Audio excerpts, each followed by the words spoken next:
Hi, my name's Gavin. I'm one of the lead designers here at Wildebloom, and today I'm going to be showing you how to sew in your elastic band. So in this case, I'm going to be teaching how to sew them next to each other so that you can include multiple, such as on our Eleanor jacket. But this same technique can apply to doing just one row of elastic bands or 20, 100 infinite rows. So it's a very simple technique, and it will make your elastic waistbands look very clean and very professional. Let's get started. For our elastic gathering, we only need two ingredients, which is our folded piece of fabric that we are going to stitch our elastic gathering into, as well as our pieces of elastic. These are cut shorter than our elastic.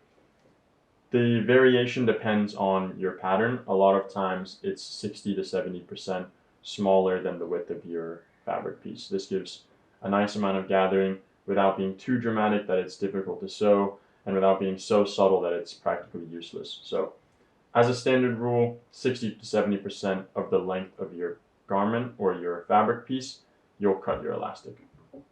So we're going to grab our first piece of elastic here and our safety pin. And we're going to put our safety pin through the elastic like this. I like to puncture it twice. It just gives it a bit more stability rather than having one hole. And how the safety pin is going to function is it's going to give us something to grip once it's inside the fabric. I'll show you. Since we're working with a big elastic like this, I like to kind of fold it any which way I can to get it started. And I have the space to put my finger in there. When you're working with narrower elastics, you're just going to have to kind of use the safety pin to push it in. And now what we're going to do is we're grabbing both sides of the fabric and we're just kind of pushing that safety pin along. We can feel the bottom of the safety pin with our thumb and the top of it with our finger. And so we're bunching up the fabric, pushing like that. Then we'll grab the end of the fabric and the tip of our safety pin and pull. And you see we've made a little bit of distance. So we're just going to do the same thing again. I can feel the bottom of my safety pin and the top of my safety pin.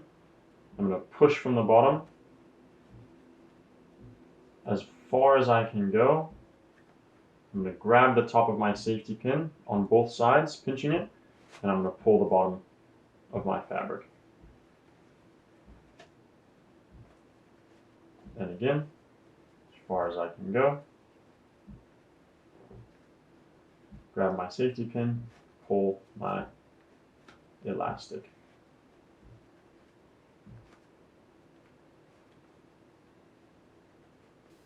I'm going to keep repeating these steps until the edge of my elastic matches the edge of my fabric.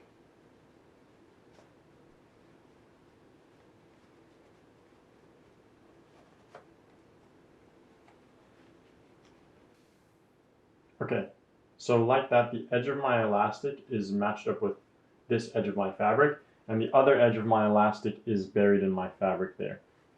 That's what we want because I'm going to next pull the elastic all the way over. The first thing I'm going to do is finish inserting all of my channels, and I'm going to do a long back stitch across this edge. So I'm going to go ahead and insert those off camera really quick, and then I will show you how we stitch them together. All of my elastics are now in place, lined up with my edge, and stuck in the middle of my garment. This does take a long time. Our Eleanor jacket, as you know, has many channels for 1 cm elastics. It is going to take you quite a bit of time to get them through. You're not slow, it's just a process that you have to be patient with. I do recommend that maybe you put on a movie or a TV show while you sit there pushing through your little safety pin through all of your channels, and it'll be over before you know it. But if you just sit there staring at it, you're gonna feel a little bit exhausted, and that's okay. So now that it's ready, I'm going to get this back on the machine. So what I'm gonna do is I'm gonna sew a stitch at 0.5, which on my machine is just inside the presser foot. We just don't want it to be a centimeter. Basically, this stitch is going to be hidden in our seam allowance later.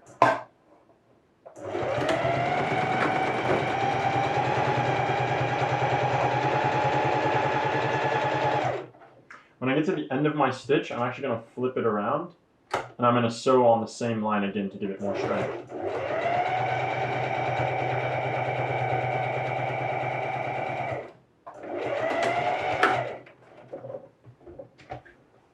So that line, this line is now double stitched. What that means is just going to give me more strength for when I pull through my elastic. So all of these channels, they'll still have your safety pins in them. I only had one safety pin, so I had to switch them through because these are thicker channels. What I recommend is like each individual strip that you're pulling through, they should each have their own safety pins. You know, they usually come in a box, so it won't be a problem. So each of these channels has their safety pins embedded within them, so that now we can continue with the pushing through process. So I'm going to go ahead and show you again what that looks like.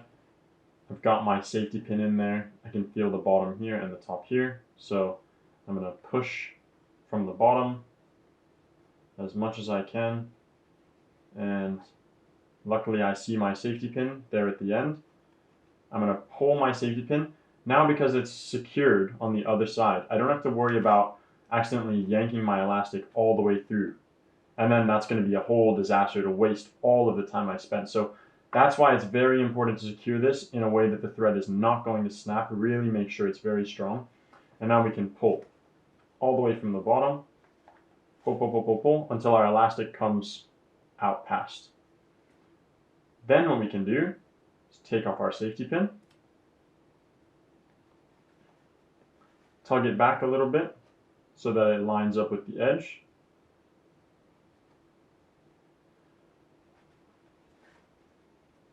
I recommend securing these each as you pull them through because it's going to have a lot of tension in it now, and we don't want it to pull backwards into the garment and get lost in there.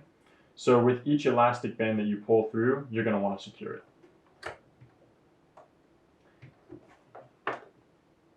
If you're watching a movie or a TV show while you do this, then it's also okay to put a pin into that position. Just anything that makes sure it's not going to pull back through the garment. Since I'm here on the machine, I'm just going to go ahead and put a securing stitch on it.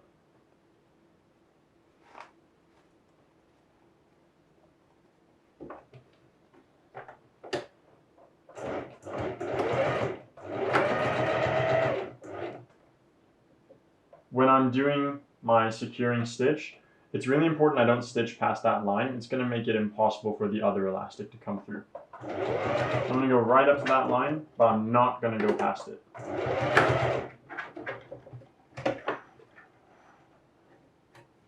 If you do happen to go past it, it's okay, just unpick this stitch and redo it. As you can see, I've not gone past it, I've gone right up to it. Now, all it takes to make that even is just some pulling on both sides, and it's going to naturally gather evenly like that. Now I have all my elastics into position. They've all been secured on both sides, and I have some loose bits that I'm just going to go ahead and clean up.